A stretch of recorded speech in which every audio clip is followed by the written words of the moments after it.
Okay, I'm going to get started here. I am going to go over transaction desk briefly and the 1 to 4 family contract and what quick highlights that I look for whenever I'm reviewing a contract. So let me share my screen. By the way, if you're not a fan of transaction desk, I will make you one by the end of this. We're going to keep this nice, short, and sweet. If you have a question, please unmute yourself and ask. Interrupt. I don't care. I'm very easygoing. My name is Ryan. I'm on the Texas United Realty side, but as you know, our company is also United Real Estate. We are the same company. We are the same people. I just happen to be wearing a Texas United shirt. I've been showing houses since about 7 a.m. this morning, and I just got done right before I came to my desk. I've been anywhere from Brazoria to Katy to Cypress. So I emptied about a whole tank of gas today. So pardon me if I seem a little sluggish. I have had a long day. But what I'm going to do here is we're going to go into tools. Okay. You're going to click your third-party tools, and then you're going to click transaction desk. If you're not a fan of transaction desk, like I said, you are about to be. Because I'm going to make your life pretty darn simple. I'm trying to find an MLS number that I can copy. I'll pick one of my listings. How about that? It's coming soon. Okay. Got it. So all you have to do is hit right here, create transaction. I want you to fill this out. So just fill this out to whatever usually the address. So this one is Stone Creek. Pressed, sorry. Template, I'm going to represent a buyer. So let's do the buyer template and import from MLS. If you don't have the MLS number, just hit import from tax and make sure you have the tax ID number, which you can find online. I don't know why my Apple does that, but anyway, HAR MLS. I'm going to type in the HAR MLS number. This one's coming soon. I'm actually going to put this one live when I get done with this.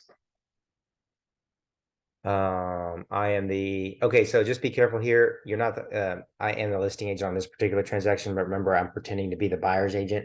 So in this, and as far as transaction goes, selling agent is buyer's agent. Just remember that. Check the use wizard box. Make sure that's checked. Y'all bearing with me here?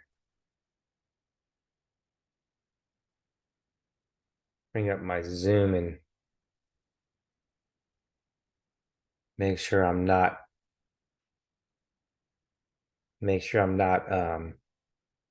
not admitting anybody that wants to join in.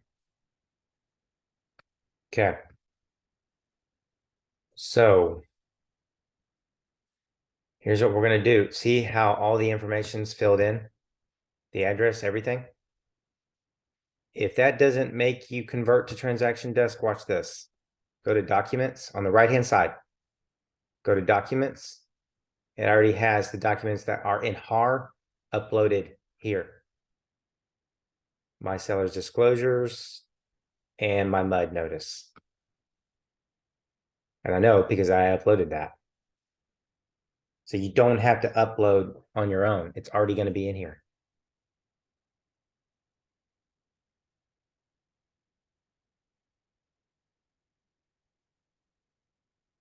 Oh, I got some more people that want to come in. Okay. Excellent. I hope everybody can hear me okay. If you can't, just unmute yourself and yell at me. But you got to unmute yourself or send me a message in the chat line. Okay, I'm going to type my information in the chat line while I'm thinking about it. My name is Ryan Hygic. I'm on the Texas United Realty side. I already explained that it's also United Realty. or United Real Estate, sorry. This is my phone number. I'm a mentor. Real quick, I'm a mentor with the company. I have been in real estate for 20 years, 20 years full time. I am about to be 40, so that means I've been doing this since I was 20 years old. So I'm one of the mentors. I have agents under me, and then I also help mentor and do the training sessions like I am today. So let me go back to this, look at the forms, check this out real quick. Hit forms.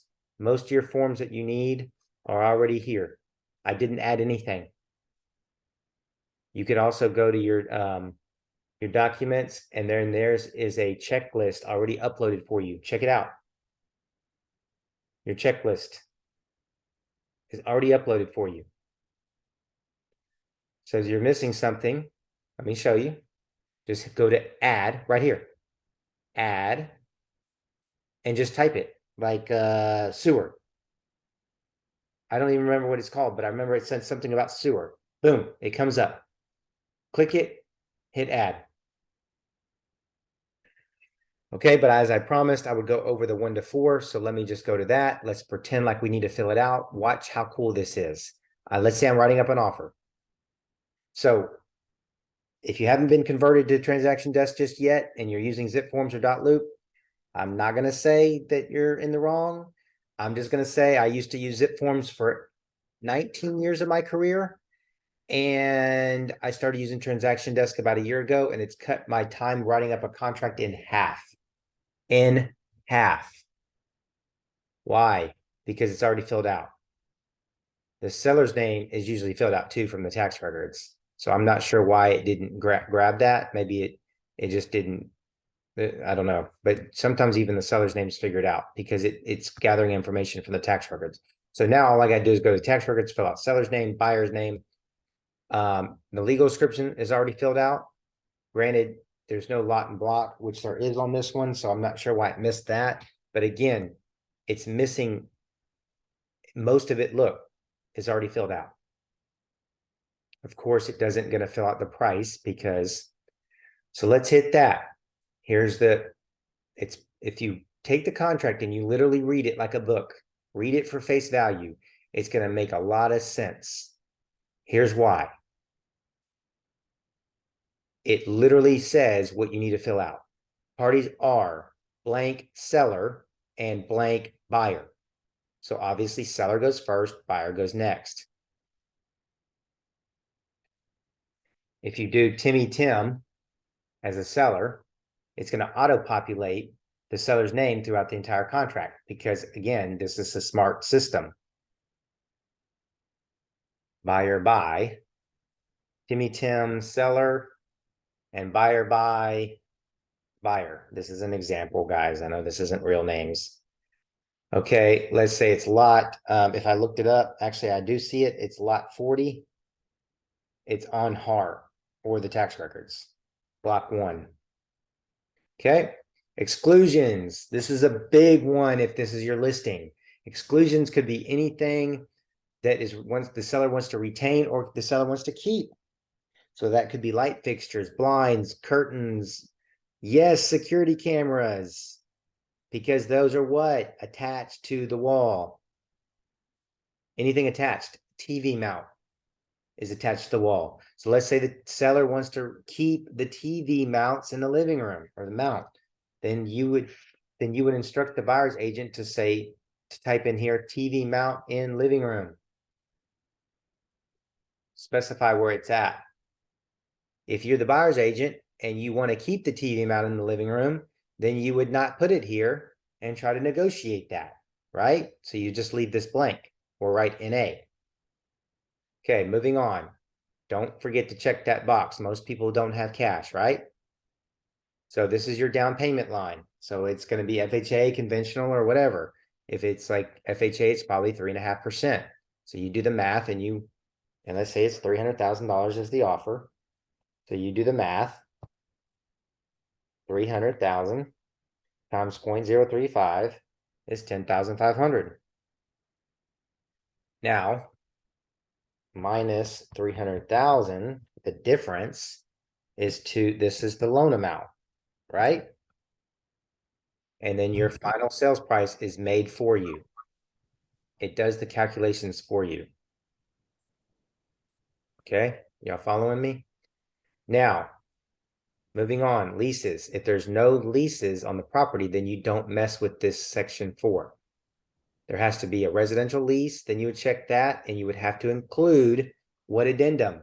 Well, I forget because I don't do this very often as far as having a residential lease when I'm selling a property. I know it doesn't happen often, but it gives. Ryan, Go ahead.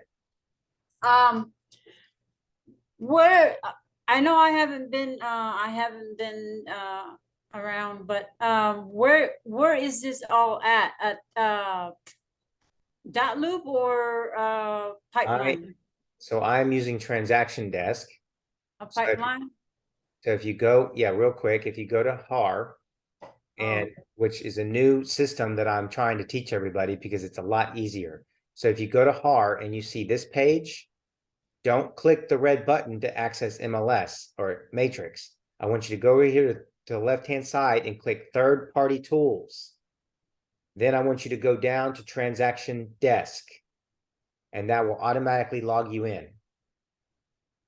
Okay. har.com. Go ahead and log in. And on the left-hand side, it's going to say Tools. Drop down to third-party tools, Transaction Desk. Already. And you So will. this is different than a pipeline. Okay, so let me clarify. Yes, this is a contract-based system.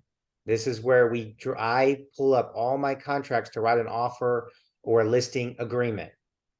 Then once the offer is executed, I have to upload my files into paperless pipeline. That's our office compliance. That's specific to our office, and that's what our office uses for compliance. Okay, gotcha. All my files are in my paperless pipeline account. But to create the contract, this is what I use to create my contracts. Why? Because most of the forms are already auto-populated for me, and I don't have to add them like I do on other platforms, which takes time. Time is money, right? Right. So let's go back to third party, our 1 to 4 family, which is really all I'm hitting today. And I promise y'all, I've been doing this a while. I'm going to give y'all some great tips. Transaction Desk is a great, while it's loading, I'll show you. It's a great tip. Remember, third-party tools, Transaction Desk. I know some people are using dotloop. I was using zip forms in dotloop. I am now using Transaction Desk. When I'm telling you that it's faster and better, I stake my life on it.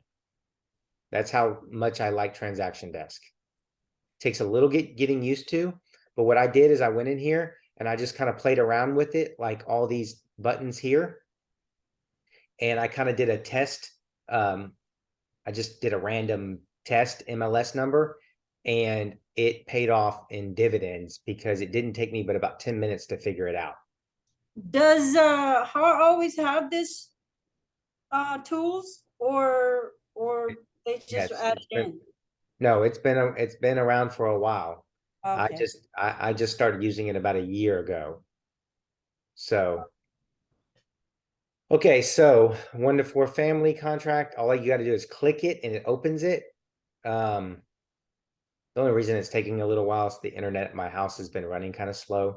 So that's really the only reason why. So if you don't have a lease, if there's nobody living in it right now under a lease, if there's no fixture lease, such as solar panels or things like that, if there's no natural resource lease, then you're just going to leave this alone. If there is, then you need to check the appropriate box and use the appropriate addendum. Okay.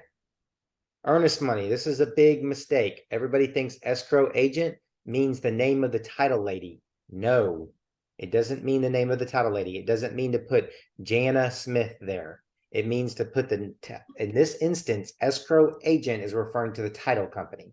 So you would put Stewart Title or whatever the title company is. You're saying, I don't know who the title company is.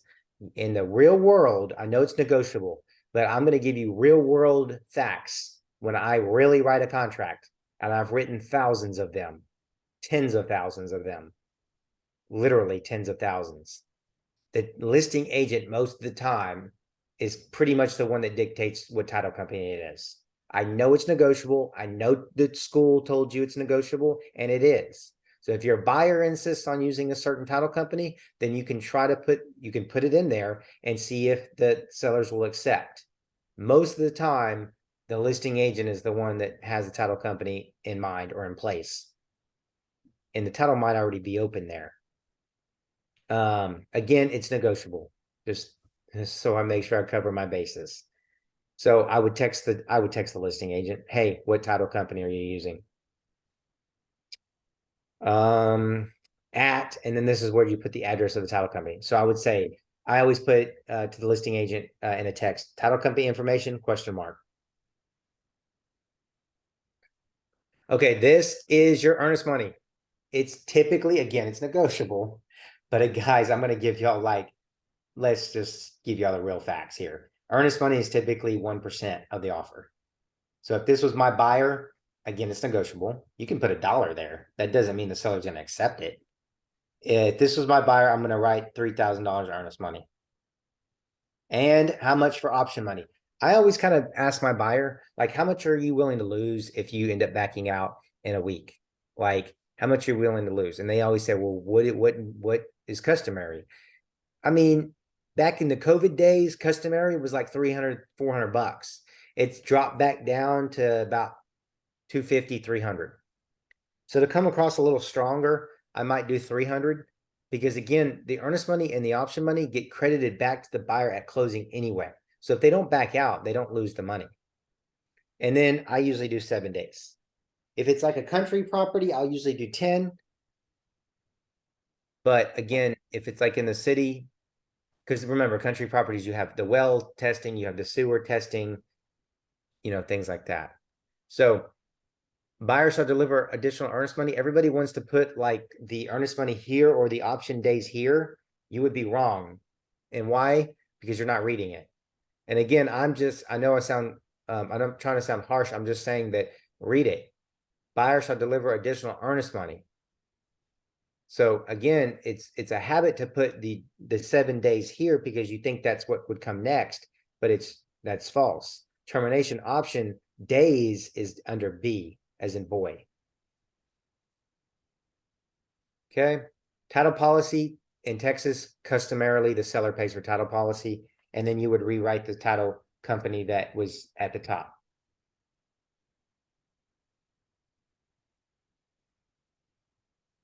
Okay, this is a very confusing for most people, and I'm going to explain it to you in a less confusing way. And in fact, you're going to say, that's it.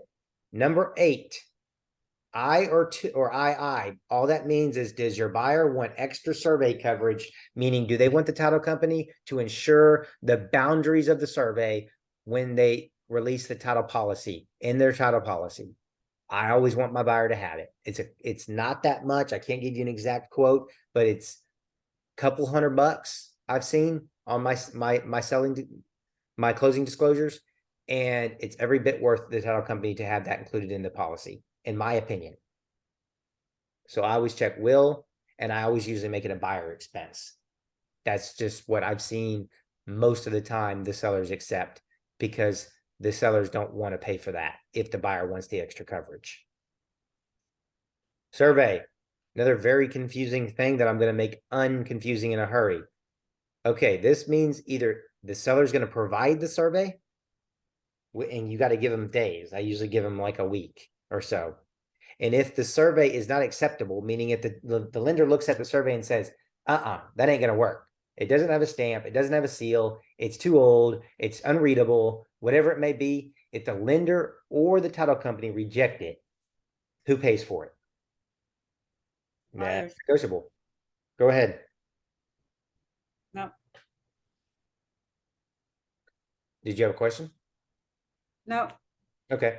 So who pays for it? Buyer or seller? Check which box. Now, sometimes if the listing agent goes, don't check number 1. Don't do that because we don't have a survey. Why they don't want you to check it? because they don't have a survey, and it states that the seller must provide a survey and affidavit. And if they don't provide it within the time frame allowed, the seller has to pay for one. And they don't want it to be checked because they don't have one. And they can't provide it if they don't have one. So they'd be breach of contract and they would have to pay for one. So why they kick it back is because they don't have one and they don't want to have to provide a blank piece of paper, which wouldn't work. And if you read it, if they don't provide it in the time allowed, then the seller has to pay for a new one. And then 2 is the buyer just pays for a new one, and 3 is the seller just pays for a new one. Don't check all 3 options, only one option. Some people, some of my agents get that confused too. I always write in here residential use. We're almost done, guys, by the way. I can't spell because it's been a long day. And I always put 7 or 10 days here. Let me explain this in a nutshell. They're saying the buyer can object to things on the title policy except for 6A through 7 above.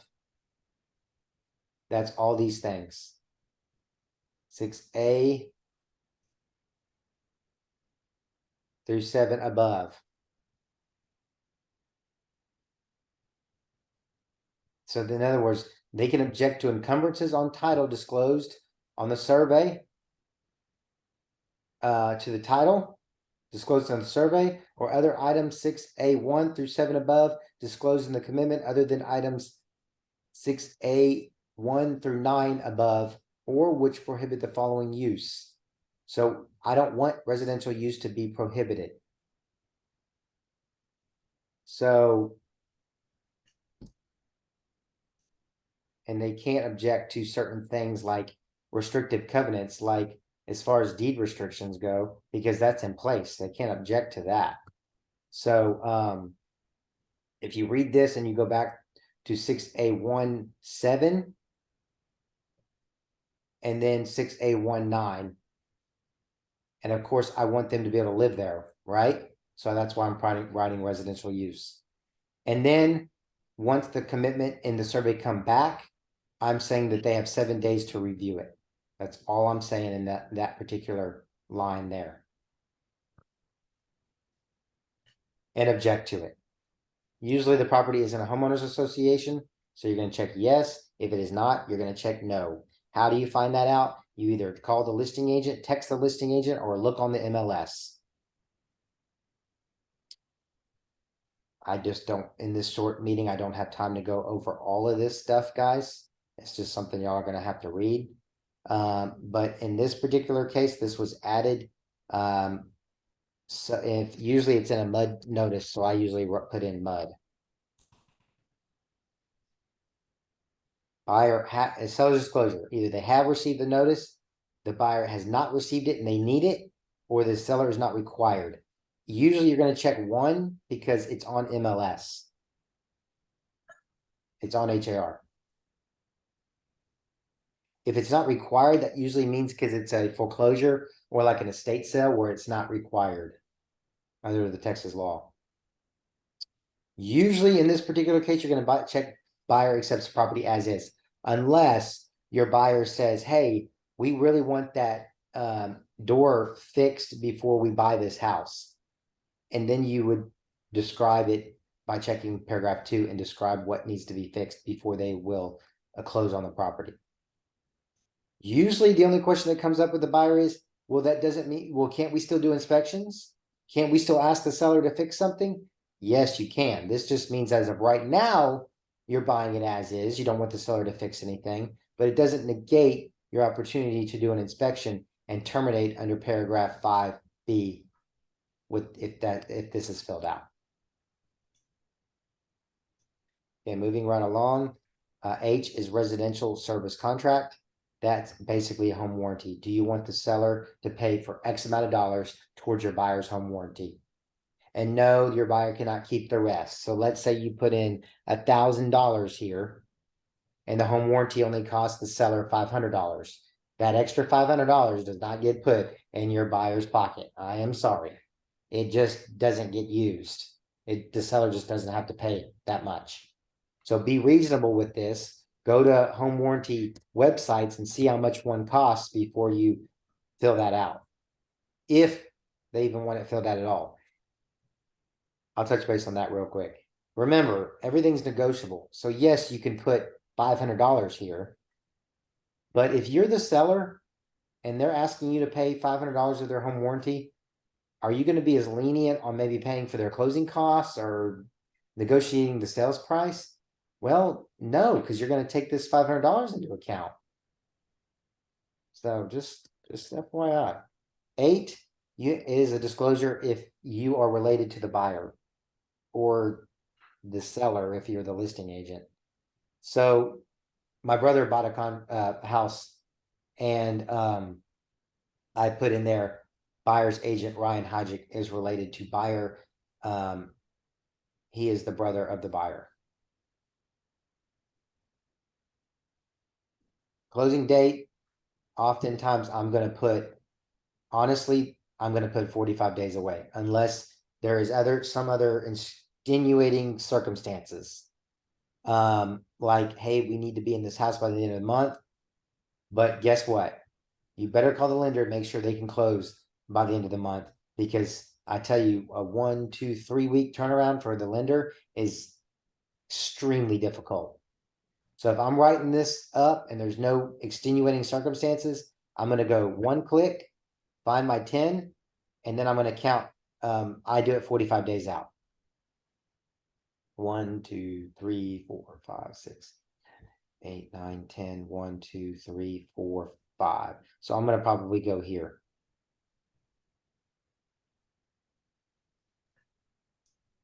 Maybe here, but it's going to be plus or minus 45 days out.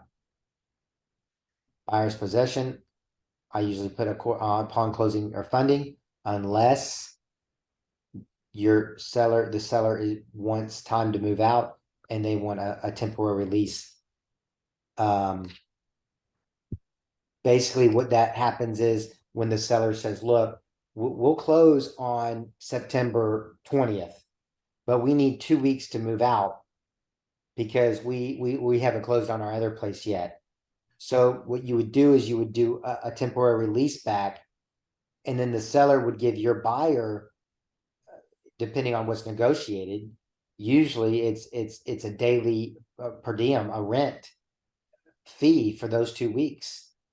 And the seller would actually pay your buyer for those 2 weeks because he's technically the owner at that point, right? Then he turns into the landlord because he's the owner and the seller is still living there. It's negotiable. Usually the rent's negotiable. But I've even seen some, anyway, we'll touch on that another day. But typically it's going to be upon closing and funding. Special provisions, I rarely put anything in special provisions.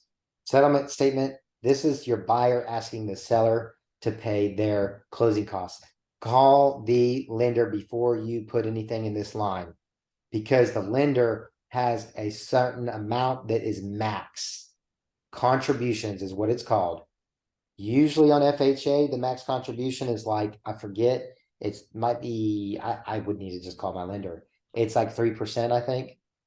So what if the max contribution that the lender will allow the seller to pay is 3% and you put in like 4% here?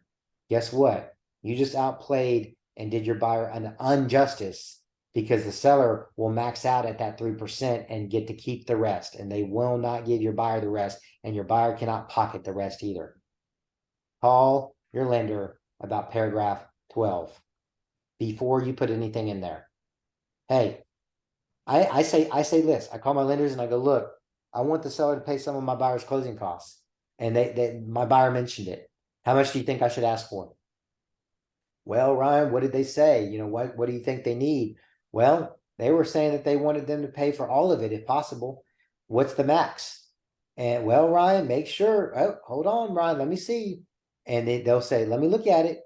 Okay, well, it's a 3% max, but we don't need all that. Sometimes the lender will tell you, we don't need all that. That's like 15,000 and our closing costs are 12. So have that conversation with the lender. I don't care if it wasn't the lender that you referred to them.